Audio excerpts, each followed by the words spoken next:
Okay. Hello. Right. So last time we were saying more about geometric ways of thinking about the Coxeter group. And I had that picture, which I'll not draw again, but it was over there. It looked like the bridge. And it's that was like a picture of the Coxeter arrangement of the infinite dihedral group I2 of infinity. And I said that like you could draw this green line and sort of partition the green line into these unit intervals and then identify the unit intervals with the elements of the group. And then I said, well, you can do something similar for the case of S3 tilde, the affine symmetric group. And here you end up with this two-dimensional picture, which is basically like the triangular grid, and there's a way of identifying the little triangles here with the elements of the affine symmetric group. So here's like the identity. This would be like S0, S1, S2. This is like S1, S0. And essentially, if you think of like the dual graph of this, so imagine like putting a vertex inside of each triangle and connecting adjacent vertices when the triangles are adjacent, then this is the left Cayley graph of the symmetric or of the affine symmetric group generated by the simple transpositions, or sorry, simple reflections. Okay. And then I was also talking about this fact that the reflections that I defined originally several weeks ago as like algebraic things, just conjugates of the simple reflections, those really correspond in this setting to actual reflections through these hyperplanes. So I said, maybe I'll just recall what this was. So remember that T is the set of all conjugates of simple reflections.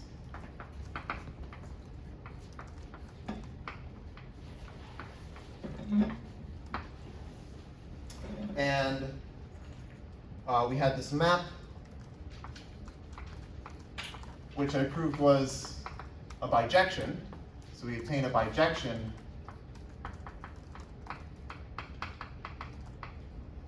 which I called rho. This was from the set of positive roots V plus to the set of reflections. And this is given by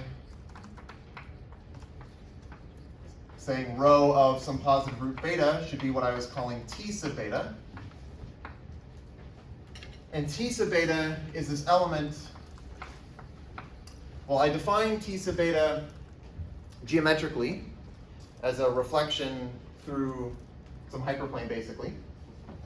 And then I said because the standard geometric representation is faithful, you can identify this element of this linear transformation with an element of the set T.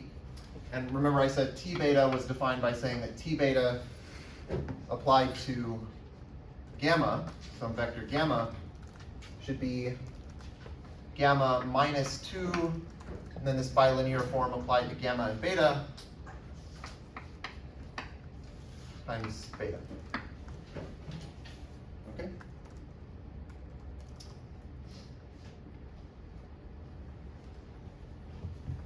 So let me state a fact. So I won't prove this, but this is a good fact. So if I have some element W of the Coxeter group W, and I have some positive root gamma in phi plus, then W applied to gamma will be a negative root if and only if T gamma is a right inversion of W. Okay, so remember the notion of a right inversion of W is just a reflection, such that if you multiply W on the right by that reflection, the length goes down. So here I'm saying that reflections defined in this algebraic way correspond to the positive roots. But in fact, if you fix some element W, then the right inversions of that element correspond to the positive roots that get sent to negative roots under the action of W. Okay? Let me do an example of this in Sin.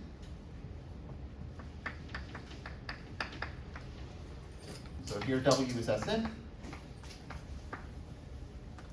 And remember, the roots here have the form EI minus EJ, where I and j are integers from 1 to n. So here gamma will be of the form EI minus EJ for 1 less than or equal to I, less than j, less than or equal to n. Oh, and so this will be a positive root.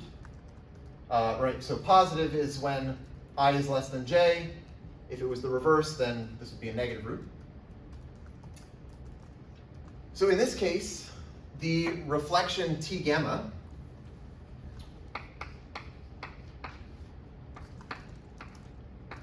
is just the transposition that swaps I and j.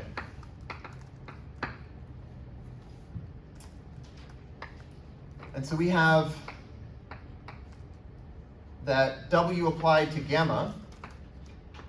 So the action of W is on, like, EI minus EJ is just to send it to E sub W of I minus E sub W of j, when I think of W as a permutation. So this will be E sub W of I minus E sub W of j. So what does it mean for this to be a negative root? So W gamma is a negative root if and only if, well, that would mean that W of I is greater than W of j. If and only if W of I is greater than W of j.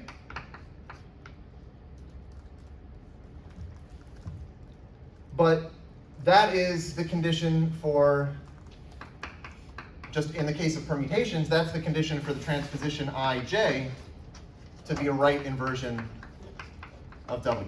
Because this is just saying that the numbers in positions I and j are out of order in the permutation. Okay? So this is like why maybe this is believable that more generally the right inversions of W correspond to the positive roots that get sent to negative roots. Okay? Any questions about this?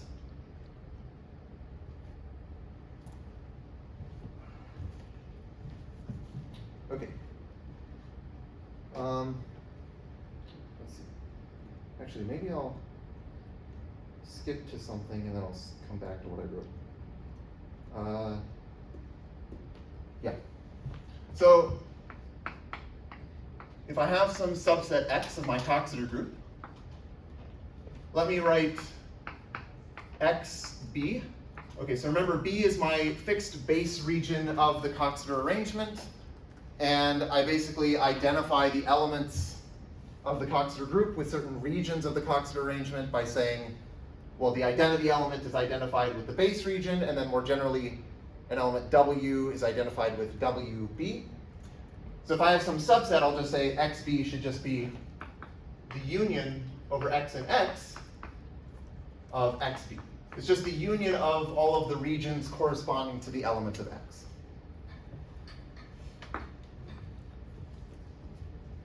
And let me say that this set X is convex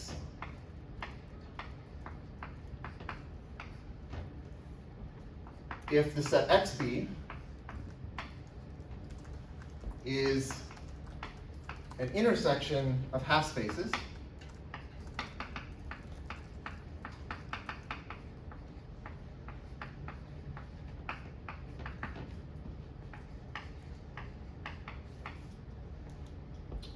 determined, so I'll explain what this means in a second, determined by hyperplanes in the Coxeter arrangement.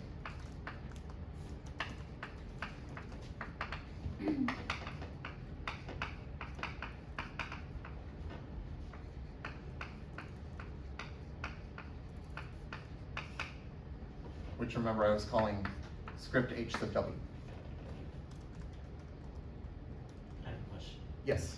Is this equivalent to saying that XB is a convex set in the usual sense of convex geometry?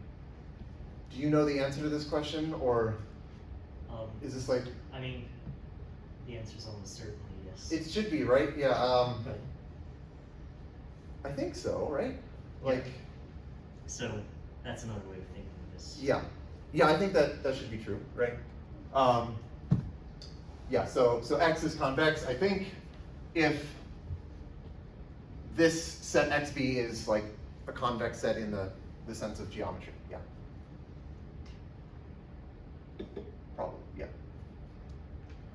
So let me draw a convex set over in this picture. I could say maybe, I don't know, let's take like this region here.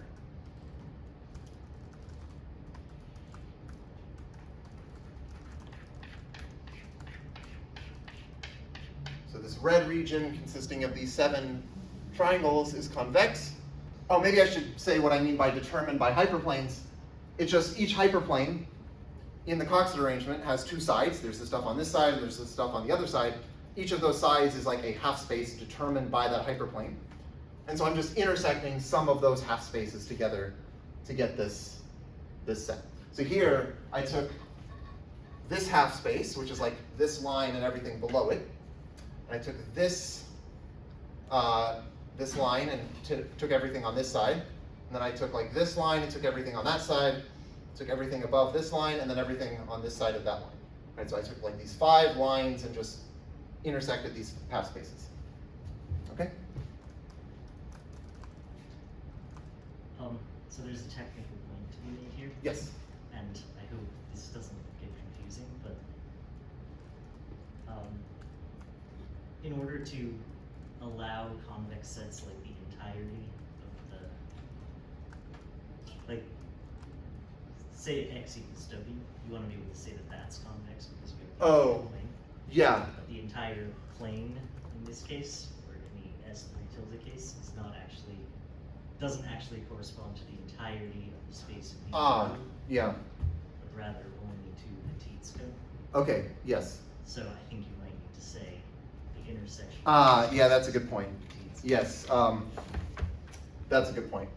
So it's an intersection of half spaces and the teats cone. Yes. And maybe also with what you're saying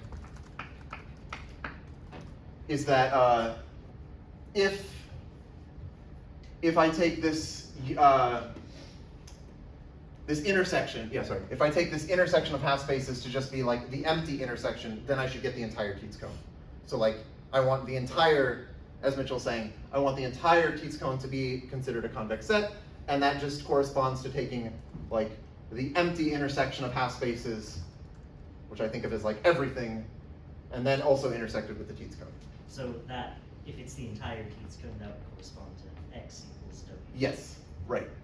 Yeah, maybe I can also just write that. So if X equals W, we get the whole teats cone.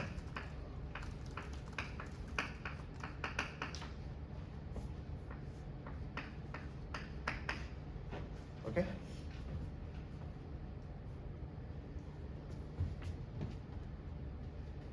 Let me draw a picture in S3. So here's another example.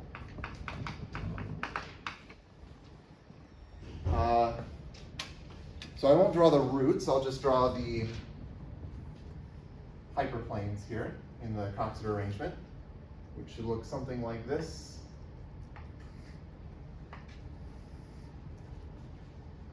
Okay, maybe the angles aren't very good there. Let me try that again.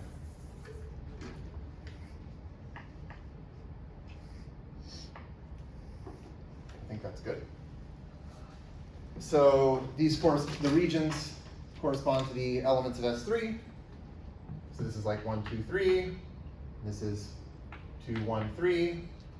And then this should be 3, 1, 2. This should be 3, 2, 1. 2, 3, 1. and then 1, 3, 2. And I could take my convex set to be something like this. Just these two regions there.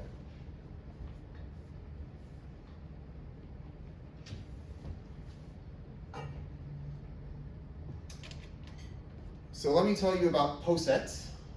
I've talked about posets a lot, but before, I think I was thinking of posets as like partial orders that you can define, say, on a Coxeter group. So I said, oh, here are some interesting partial orders, like the Bruhat order and the weak order and the absolute order. And then I talked about lattices, sort of just from a point of view of lattice theory, and I did pop stack sorting and talked about like Cambrian lattices and all these things. But here I want to talk about posets in a geometric setting and think of them as like, they will be the objects that we can generalize to Coxeter groups. In the same kind of set, like, if you remember, I had like non-crossing partitions, for example, and I said, oh, you can generalize this notion of non-crossing partition to any Coxeter group or any finitely reducible Coxeter group, let's say, by looking at like these intervals in the absolute order. Here, the posets are going to be the things that we generalize. So, suppose P is a poset, and I'll think of the underlying set as being the numbers from 1 to n. And the partial order I'll write as less than or equal to sub p.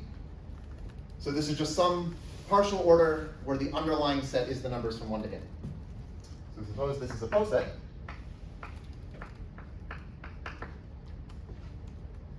So I defined this, I think, on a p set at one point, and maybe also in class when I talked about Coxeter elements, but I'll just define it again. So a linear extension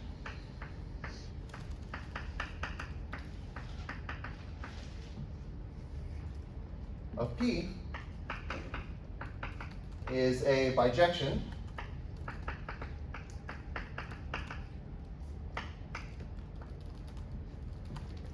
W from P to bracket n. And okay, so I'm sort of abusing notation by saying here I'm thinking of P as being like the set of elements from 1 to n.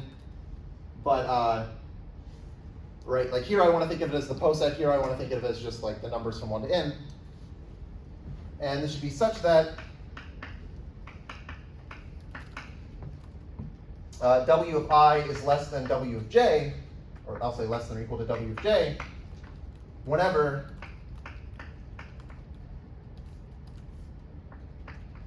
I is less than or equal to j in this poset.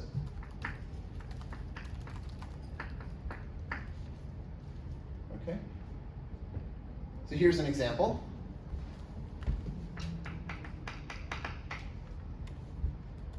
So the linear extensions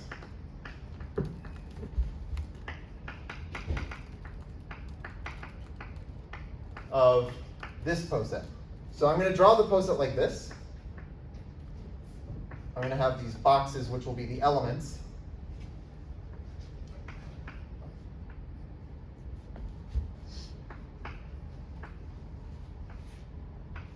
Okay, so it's a 3-element poset. The elements of the poset are the numbers 1, 2, and 3. Notice I'm not requiring that the numbers themselves like increase as we go up. I'm just saying it's some way of partially ordering the numbers from 1 to 3.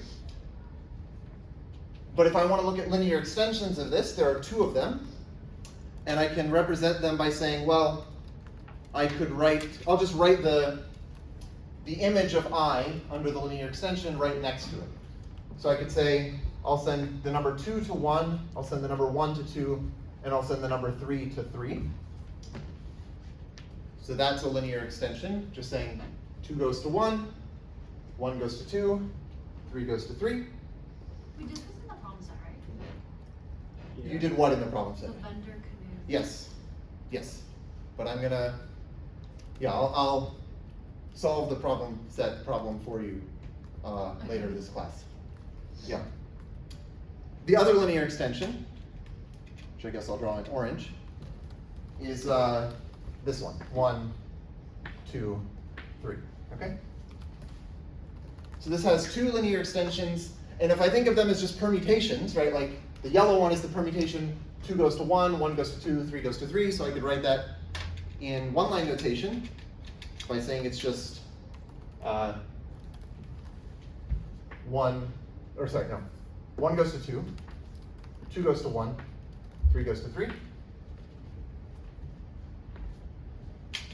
I need a verb in this sentence, so are.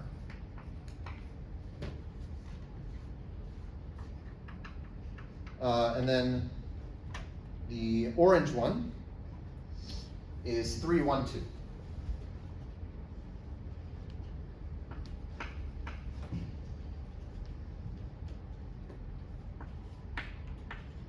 Okay.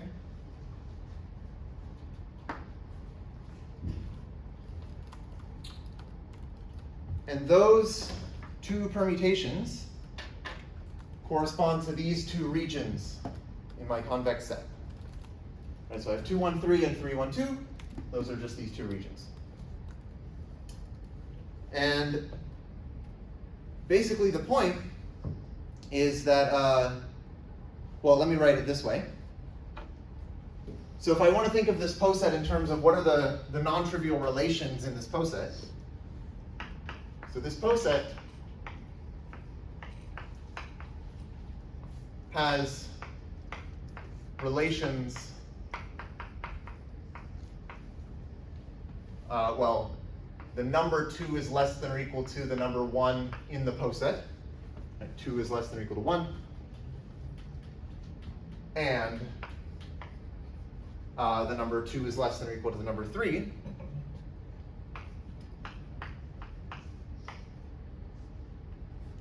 And these will correspond to linear inequalities in the case when we think of this geometrically. So this inequality 2 less than or equal to 1 corresponds to the linear inequalities x2 is less than or equal to x1, and this should be x2 is less than or equal to x3. I guess I didn't label what these are, but I guess, so which one is which? Maybe I had it earlier. So the 2 less than or equal to 1 tells me basically that the number 2 should come before the number 1. No. It tells me that the second number in my linear extension should be less than the first number. So that corresponds to saying that I want the second number to be less than the first number. So 1 is less than 3, 1 is less than 2, 2 is less than 3. So that corresponds to this half plane here, on this side of that. That half space there corresponds to this inequality here. And then similarly, this inequality x2 less than or equal to x3 corresponds to this inequality, or this half space on that side. And when I intersect them, I get this red region. So all I'm saying is that the regions corresponding to the linear extensions of my poset are exactly the regions in this convex set where the convex set is defined by these linear inequalities that come from the poset. Okay? And more generally, I mean, it's not just this poset, this is true more generally. So in general, I should say non-empty convex sets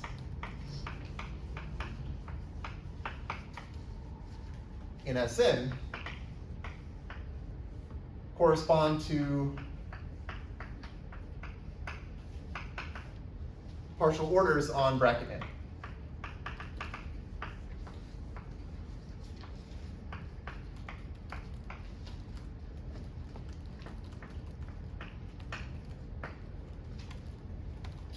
And the elements of the convex set, right, in this case, the elements of this convex set are the permutations 2, 1, 3, and 3, 1, 2. Those are the linear extensions of the corresponding poset. The elements of convex set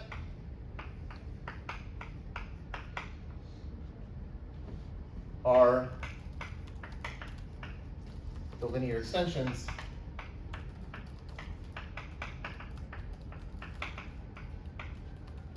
of the poset. Sorry, they're bijection. Like they're bijections. Yes, right. So if you have of the poset. Yes, so if you have a poset that determines these inequalities, and you can check that, like for any convex set, you can read off what the poset should be from that convex set. I mean, one way of saying this would be like a poset is uniquely determined by its set of linear extensions. Or really, like a partial order on bracket n is determined by the set of permutations that are linear extensions of it. So in that diagram, there's n factorial regions, right? Yes. So that means that the number of those sets is 2 to the n factorial? Well, no, because you can't choose any subset. Like I would not be able to choose, say, 1, 3, 2, and 3, 1, 2, because that's not convex. You have so to choose they're a not in convex. bijection. Oh, sorry, it's a bijection between non-empty convex sets and partial orders. So when I say correspond here, I mean like a bijective correspondence. But the convex is key here. Oh, okay. It's not just any subset. Convex in that sense. Convex in this sense, yeah. Yep. So if you think about it this way, I can say thus, non-empty convex sets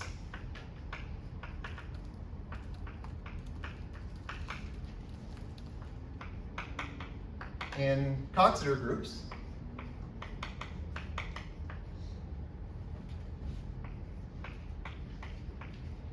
generalized posets,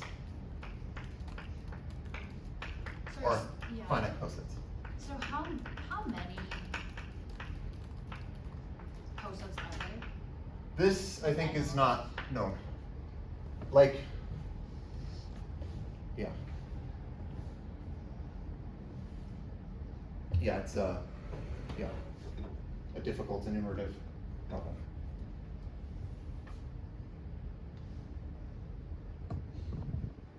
Any other questions about this?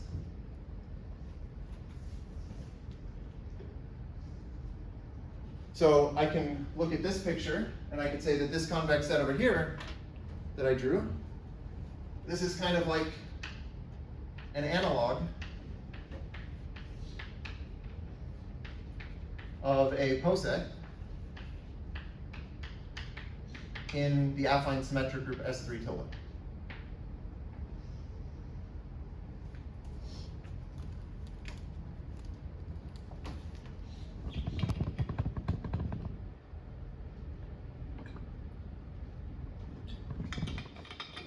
Okay, so let me talk about this p-set problem that I assigned a while ago. So let L be a convex subset of W.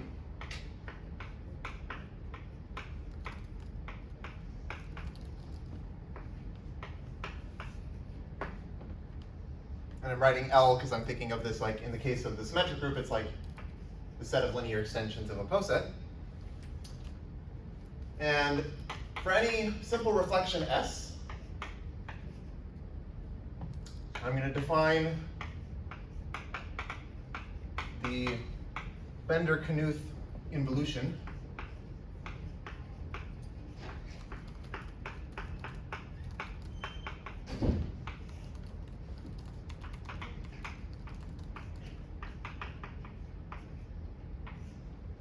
which I'll write as BK sub S. This will be a map from the convex set L to itself. And I'm defining it by saying, well, basically, if I want to apply BK sub S to some element of my convex set, well, I want to multiply by S. So I'm going to say it's SW if SW is actually in my convex set. I don't want to leave the convex set. So it's SW if SW is in L. And otherwise, I just do nothing. So it's W if SW is not in L.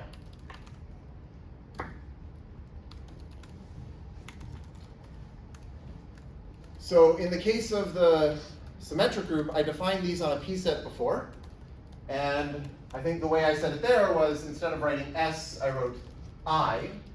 And I said B case of I of some linear extension should be, well, maybe I phrased it a little differently, but basically it's where you swap I and I plus 1, so you multiply by SI on the left, if doing so gives you another linear extension. Otherwise, you just don't do anything. Okay? Yes? I think you forgot the slash for the...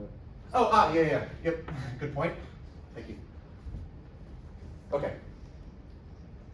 Yes, so this is basically the definition that I gave on the p-set, except now this is phrased in sort of Coxeter theoretic language. And remember what the p-set said, like this problem, was there was this good fact. And I think I even used this good fact at one point because when I talked about the fact that Coxeter elements, standard Coxeter elements correspond to acyclic orientations of the Coxeter graph. I think I used this fact there somewhere. Well, at least in the case of the symmetric group. So any element of the convex set L can be obtained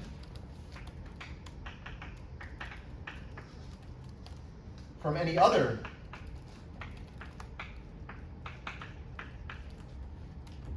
element of L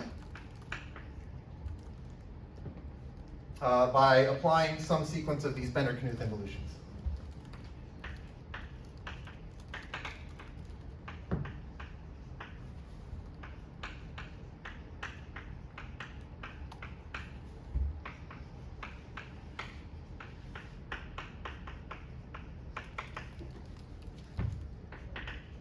Actually, let me show you what the Bender-Knuth involutions look like over in this picture. So remember that multiplying on the left by a simple transposition just basically moves you into an adjacent region. So for example, if I wanted to apply, say, S0 to this region, or if I apply, okay, BK sub S0 to this region, that tells me I want to multiply by S0 on the left, which would move me into this adjacent region over here. That region is still in the red convex set, so I would just do that. So if I applied BK sub S0 to this region, I would move into that one. So this is BK sub S0. If I apply BK sub S1 to this region, that's going to move me up to this here.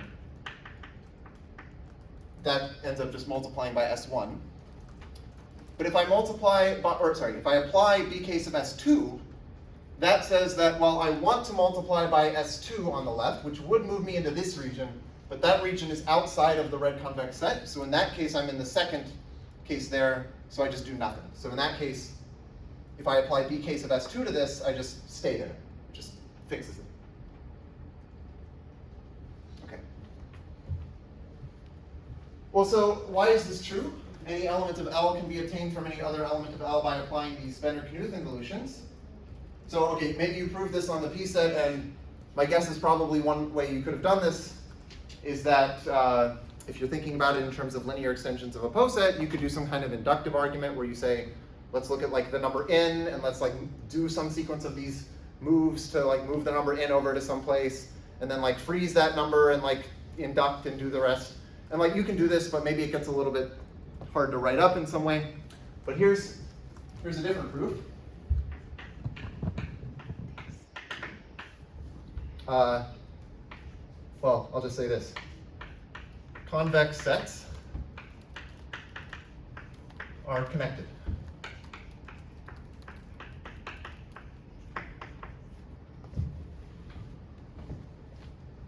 Okay, so that's the proof.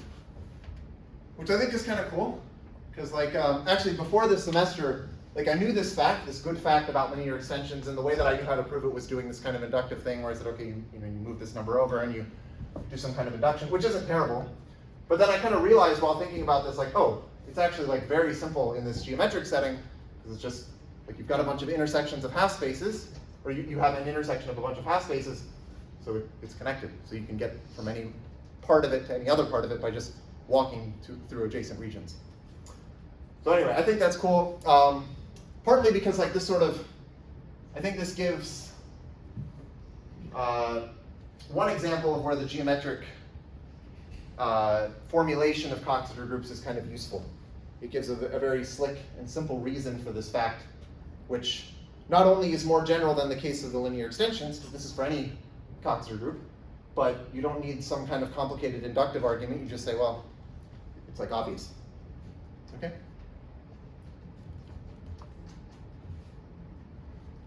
Any questions?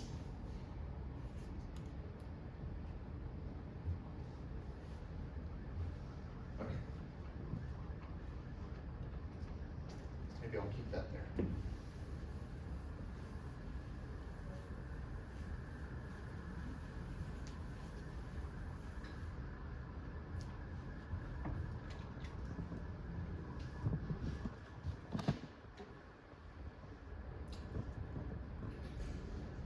So I'm going to take a little bit of a detour and talk about something that's more general than this, which is just hyperplane arrangements, because, well, a hyperplane arrangement is like a collection of hyperplanes, and that's what we're dealing with here. Although we're dealing with sort of special hyperplane arrangements that come from Coxeter groups, but you can look at hyperplane arrangements more generally. So I guess I've been using this word, but let me at least define it formally. So hyperplane, let's say we're in Rn, is just a codimension 1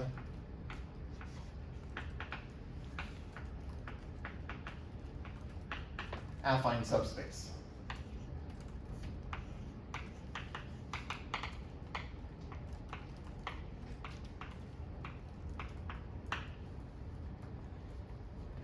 So what does that mean? Well, another way of saying this is, so a hyperplane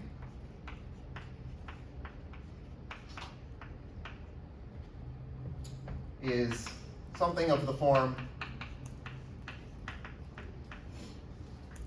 let's say the set of all x in Rn, such that some linear functional applied to x is some number a. And this should be, so where f is some linear map from Rn to R. In other words, it's a linear functional.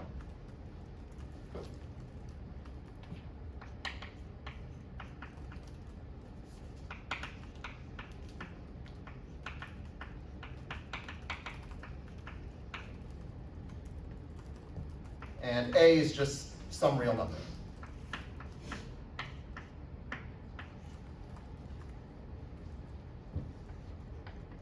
Okay.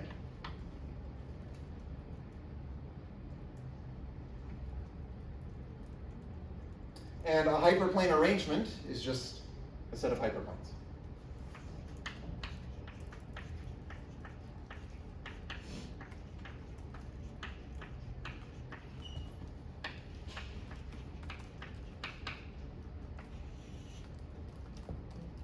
Let's say in Rn is, oh, it's just a set of hyperplanes.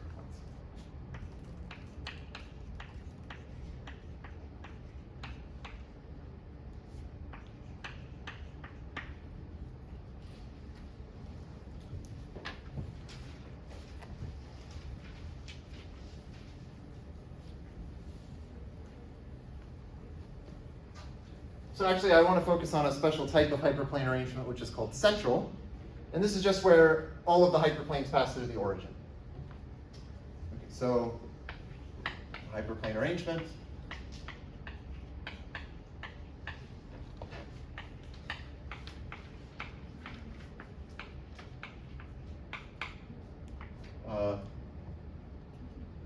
let's say H is central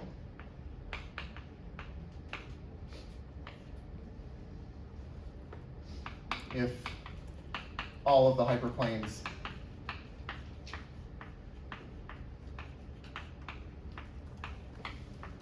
in H contain the origin.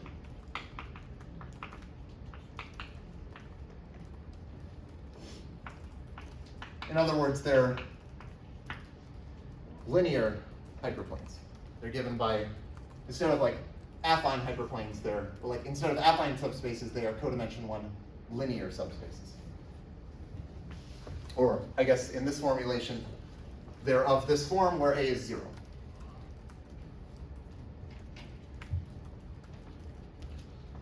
So let me assume that we have some finite central hyperplane arrangement. So assume H is finite, so it's a finite set of hyperplanes, and it's central. So just as before, we can define a region.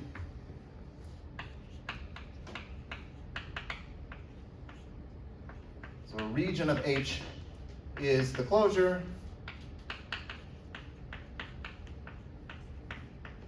of a connected component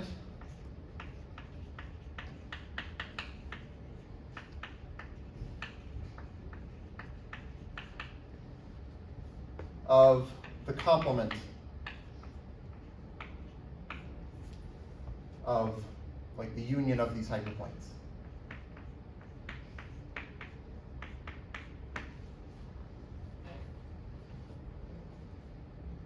This is just like what we had, like, in the Coxeter arrangement setting. And I'll define a wall of a region R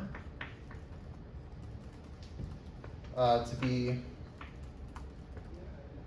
well, it's a hyperplane in the arrangement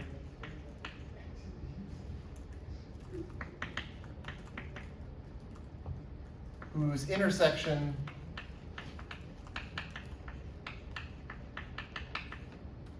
with the region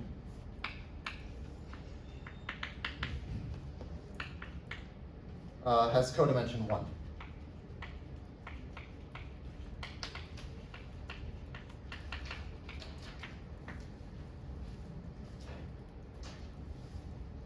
Okay, so for example, I guess in this picture, if I took the region corresponding to 2, 1, 3, it has two walls, which are this line and this line.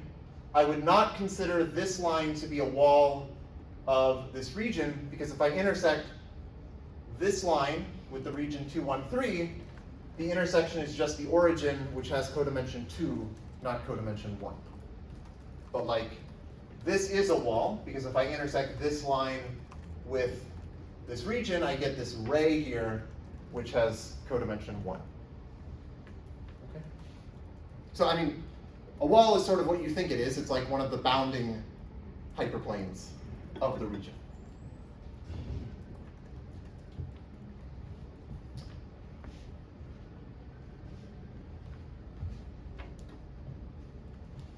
Sorry, does a region have to be entirely one of those 6?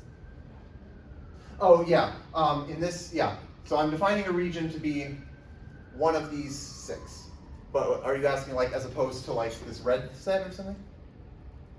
Or a No, subset of it? Yeah, a subset of it. Yeah, so I want it to be the entire thing. So like a connected component should be like the full connected component. Right, but like the red thing is a region. The red thing is also not a region because it's like a union of 2 regions. Okay, So the so regions exactly really are just like the 6, yeah, the 6 things.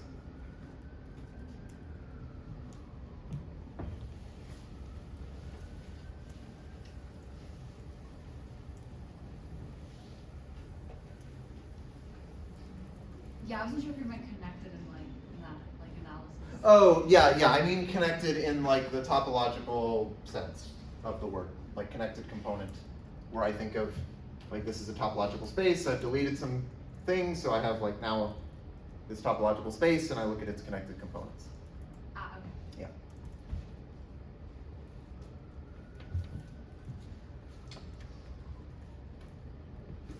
So I'm going to say that a region is simplicial if it has exactly n walls. Maybe I can write this down here. So a region is simplicial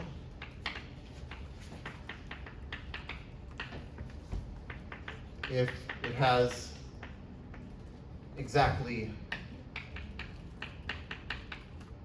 n walls.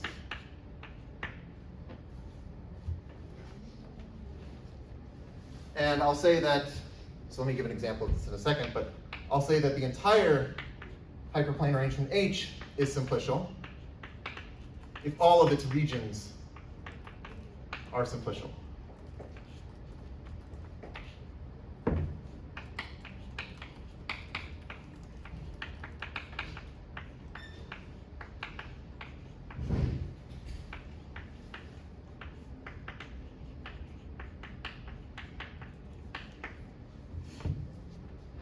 Okay, so if you're thinking in terms of the two-dimensional pictures that I've been drawing, this isn't a very meaningful notion because every central arrangement, well, I'll say every finite central arrangement. Sometimes people use the word arrangement to mean hyperplane arrangement, so I'll just say arrangement, but this means hyperplane arrangement. Every finite central arrangement in R2 is simplicial. This is sort of geometrically obvious, right? Like I have some hyperplane arrangement that might look like this.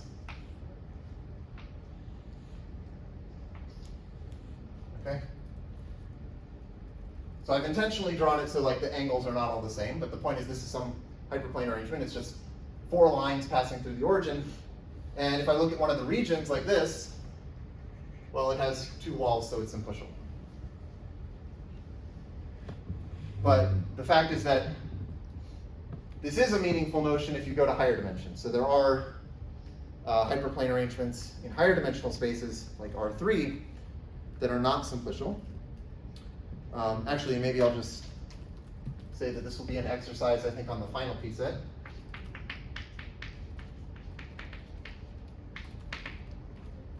So find a finite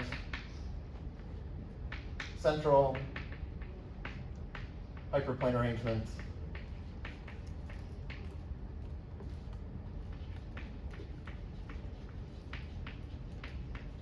in R3 that is not simplicial.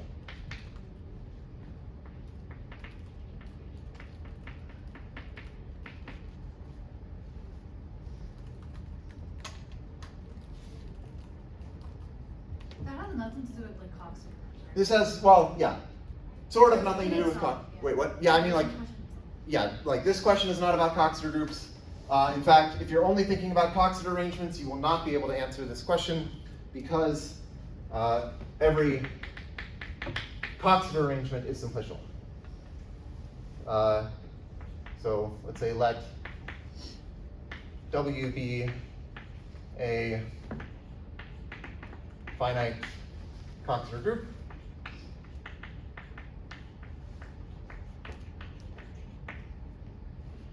Then the Coxeter arrangement HW is simplicial.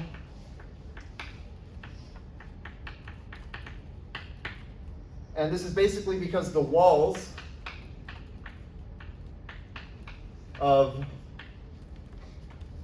the region WB, if W is some element, the regions of WB are the hyperplanes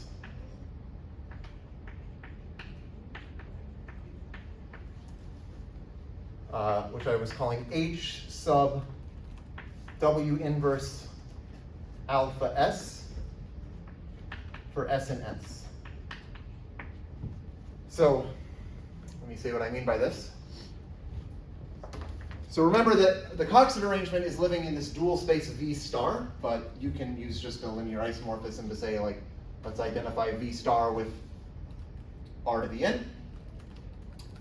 And then if I have one of these regions, like let's say W is just the identity, so I'm looking at the base region. The walls of the base region were just the hyperplanes corresponding to the simple roots. Right, so they're just like the alpha H sub alpha sub s's.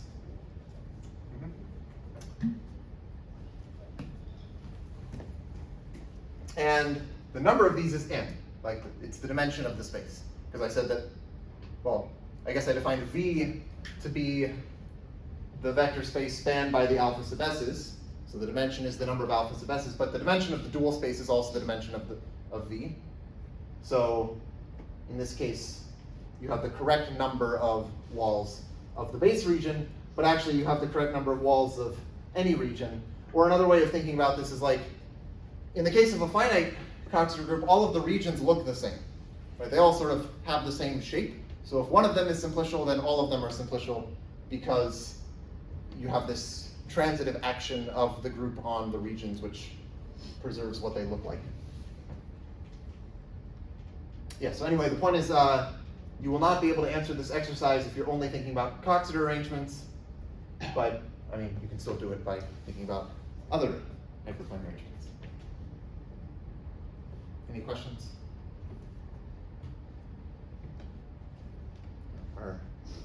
Are you filming, or is Catherine? What's going on here? What? It's a collaborative, but she's gone, so it's you. Yeah. Okay. Okay, so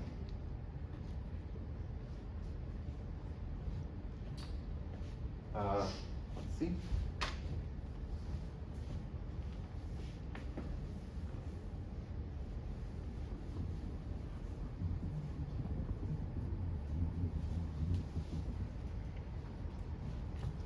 So we can define a partial order on the regions of some arrangement.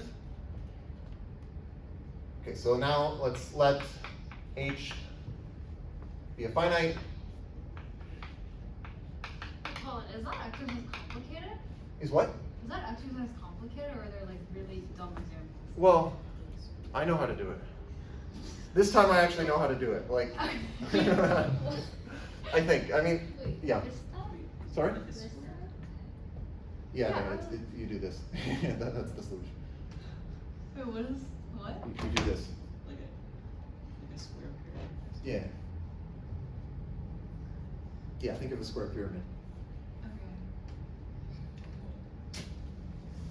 Okay, like I feel like I'm being really dumb right now, but why can't I just have like the XY plane and then like the YZ plane? Oh, that's a good point.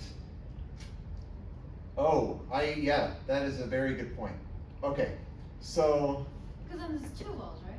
Yeah, so maybe, yeah, what I need to say is that, right, I want to say that the, what's called the lineality space of the arrangement is the origin.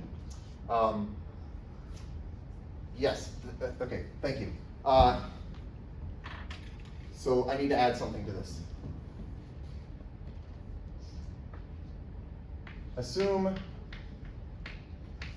that the intersection of all of the hyperplanes in the arrangement is the origin. So this breaks the example that you're giving. But that's a very good point. Yeah. This condition is known as a sedge. Yes, right. This is, yeah. So actually, I should add that. Let me even just make a note so that I remember to add that to the P set. Essential, yes.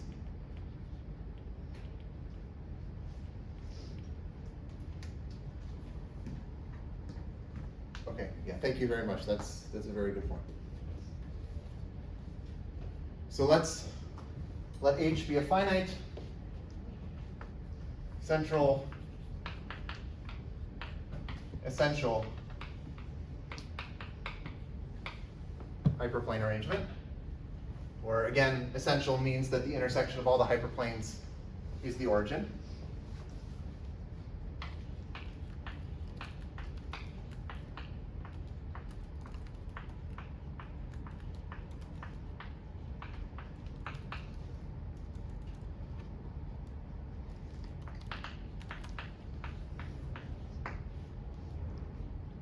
And let's fix some base region, which as before I'll call B.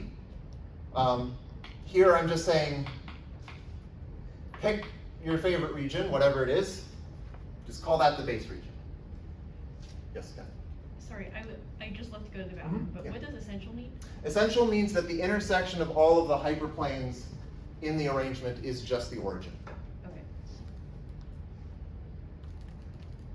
Which I realized is something that I want to assume in this exercise so that it's slightly non-trivial.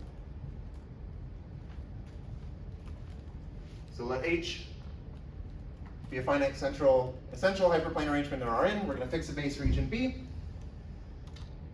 of H. And for each region R,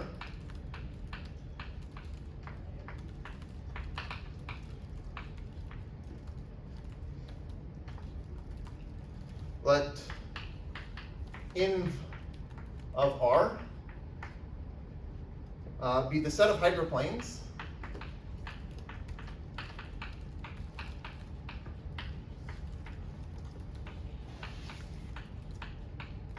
in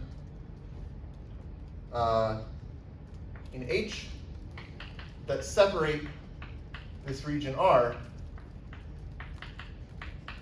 from the base region.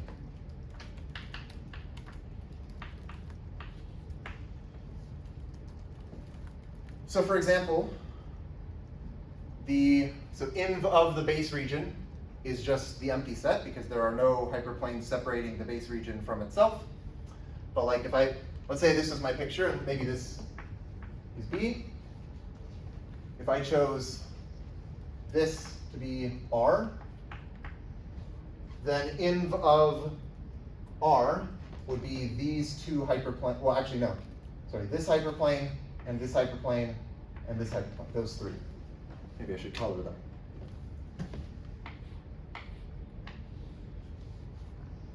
So this would be inv of R.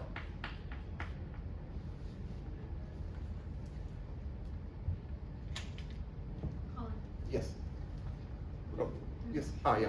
How do you know which direction to go?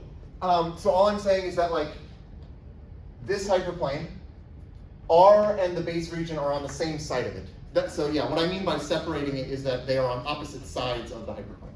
So like, if I look at this one, R and the base region are on opposite sides of that one. So that is one of the separating hyperplanes. Okay. Question. Yes. An example, when you say every finite essential arrangement, like, why is finite important to you? Weird things can happen if it's infinite. Like, oh, here? Yeah. Well, I mean, okay. What if I took like all of the hyperplanes? Then there were like no regions, and Yeah. I kind of just want to avoid like pathological examples. This just makes it easier. That's a philosophy question. Yeah, okay, yeah, that's a philosophy question, right? Yeah, I mean, you could also, if you imagine this picture of the bridge that I drew last time, like the Coxeter arrangement of I2 of infinity, there were these red rays, which were like regions, but they don't have bounding walls because like they're sort of bounded by this infinite sequence of hyperplanes that are approaching them. I don't want to deal with that kind of thing, so I'm not going to. So we're just dealing with finite stuff.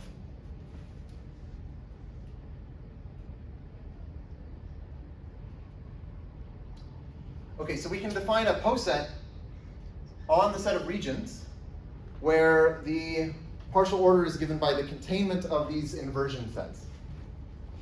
Oh, maybe I should say the reason for calling this inv of R is because when you have the Coxeter arrangement, if you have like what I was calling the base region, and then you identify a region with an element of the Coxeter group, the hyperplanes correspond, or like the hyperplanes in this set will correspond to the right inversions of that element.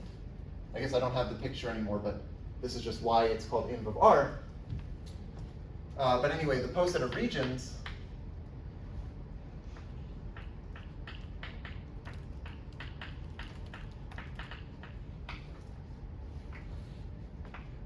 of the hyperplane arrangement is the partial order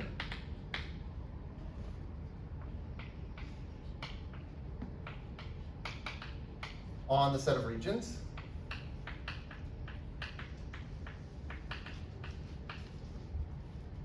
and okay, so it's the partial order in which we'll say that a region R is less than or equal to a region R prime if inv of R is contained in inv of R prime.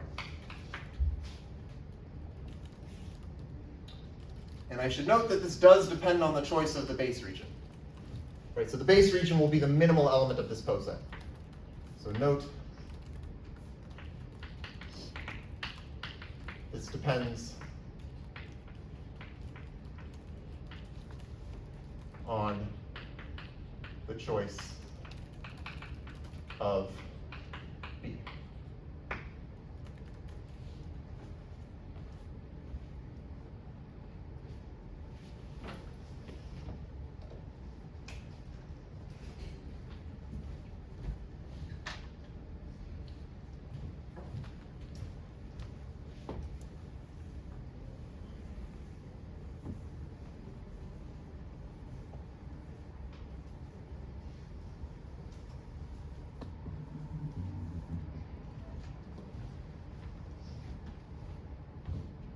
So in the case when we have a Coxeter arrangement, the poset of regions is just the left weak order.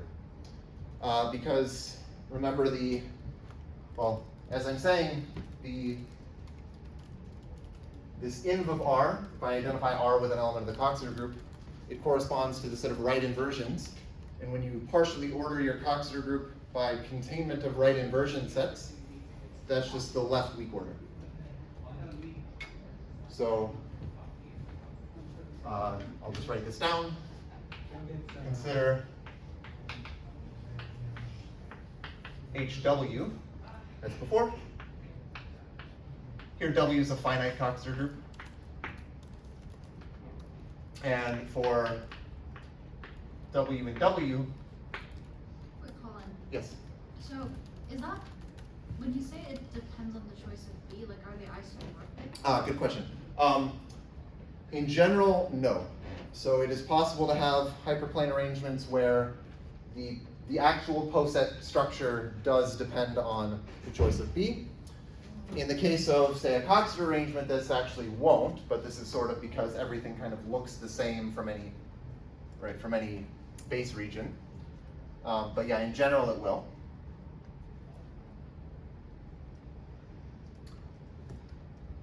So for W and W, inv of the region WB is just the set of hyperplanes H beta such that T beta is a right inversion of W.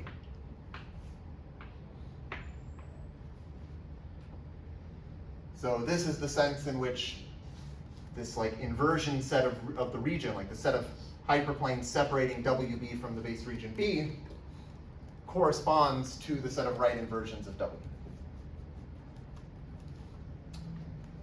And so therefore,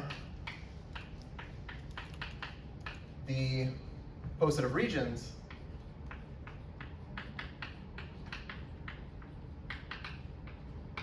of HW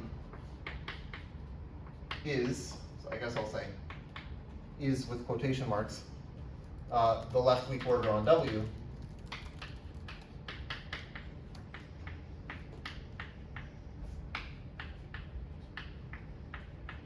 And the only reason I'm saying is in quotation marks is because, well, I'm sort of identifying the regions with the elements of the group. I guess, they're not technically the same set, but if you think of the regions as being like the elements of the group, then this is like an equality. Or you could just say isomorphic if you want. Right, so this is just because, I'll just remind you, since U is less than or equal to V in the left weak order, if and only if the right inversion set of U is contained in the right inversion set of V.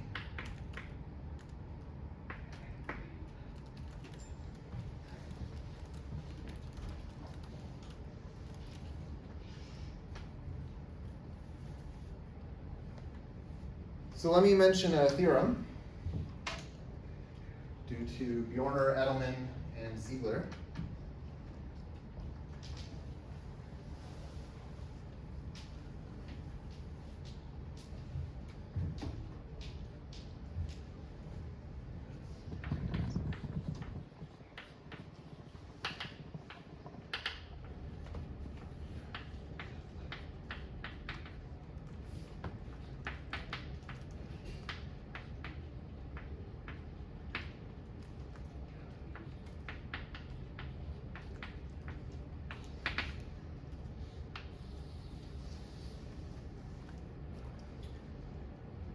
So let H be a hyperplane arrangement with a bunch of adjectives. So it's a finite, central, I guess I also want to say essential, hyperplane arrangement.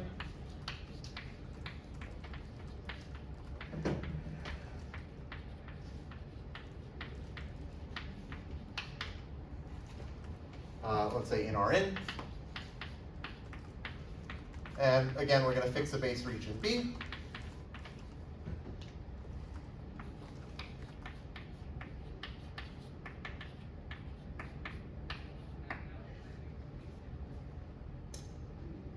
If the arrangement is simplicial,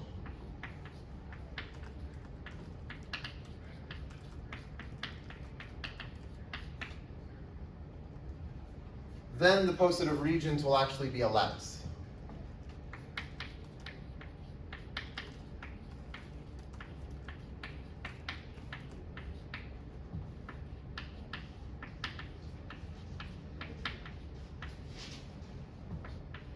And this is true for any choice of the base region. As long as the whole arrangement is simplicial, if you pick any base region, your positive regions will be a lattice. So this generalizes this fact that I proved before, that the weak order on a finite Coxeter group is a lattice. Here this is true even if it's just any central, finite, essential, simplicial hyperplane arrangement. Okay?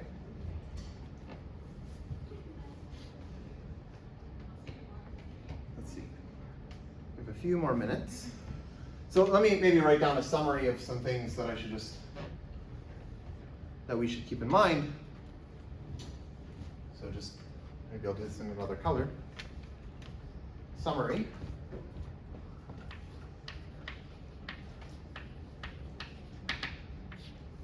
So this is in the case of a Coxeter group, finite irreducible Coxeter group, let's say. Maybe you don't need irreducible. So we have the set T of reflections.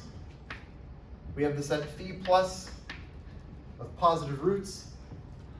And we have the set HW, which is the set of hyperplanes in the Coxeter arrangement. And these are in bijection with one another.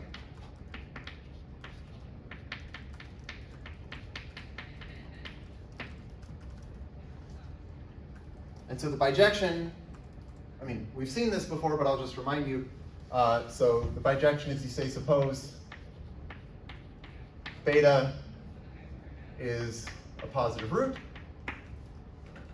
then for any W in the Coxeter group, or Yeah, okay, so remember the bijection here is, if you have a reflection, it corresponds to a positive root by saying that, like, from the positive root beta, you can define this T beta, which is this, like, geometrically defined reflection, which corresponds to this algebraically defined reflection in T. And then you can think of that reflection as, like, reflecting through some hyperplane.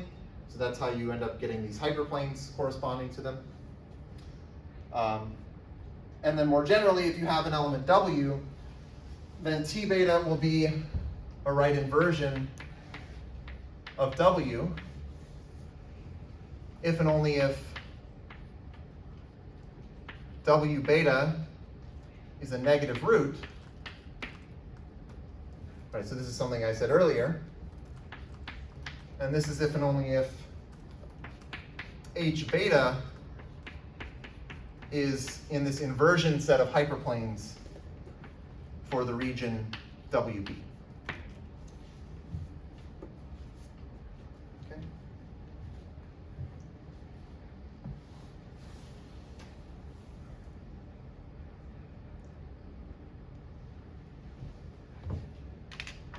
Any questions about this?